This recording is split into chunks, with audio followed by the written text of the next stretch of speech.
Magandang araw mga bata, ako nga pala si Teacher Via. Araw na ito, ang ating pag-aaralan ay ang ponemang patinig at ang ponemang katinig. Ang ponemang patinig ay binubuo lamang ito ng 5 letra. Ito yun ay ang A, E, I, O, U. Ulitin natin mga bata. A, E, I, O, U. Ang mga titik na ito ay may mga tunog. Magsisimula tayo sa letrang I na may tunog na A, aso. Ang titik naman ay ito yung I na may tunog na I, eroplano. At ang pangatlong titik naman ay I, ibon. At ang pang-apat na titik naman ito yung O, oras. At ang panghuling titik naman sa patinig ay ang U, obas.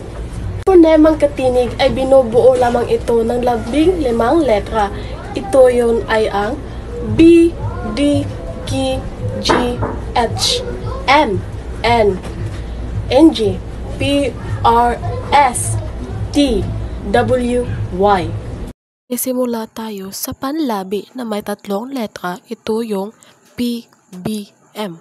PBM na may tunog at walang tunog. Sa letrang P, P. Sa letrang B, B. Sa letrang M, Sa pangipin naman ay may 3 letra. Ito yung T, D, N.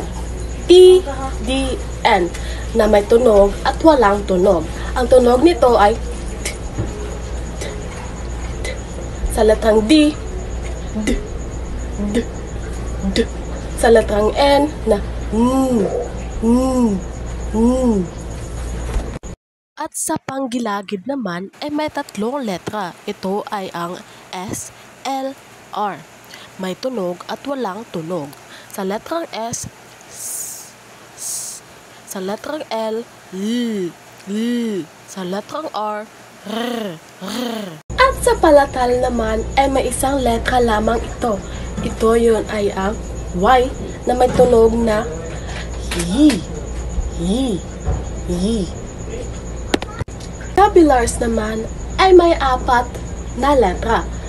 Ito yun ay ang K, G, N, G, W. K, G, N, G, W na may tunog at walang tunog. Sa letrang K, K, walang tunog. Sa letrang G, G, may tunog. Sa letrang N, G, may tunog. Sa letrang W, may tunog. At sa pali naman ay ang glotal na may 1 letra at walang tunog. Ang letrang ito ay letrang H na may, kung ang tunog ay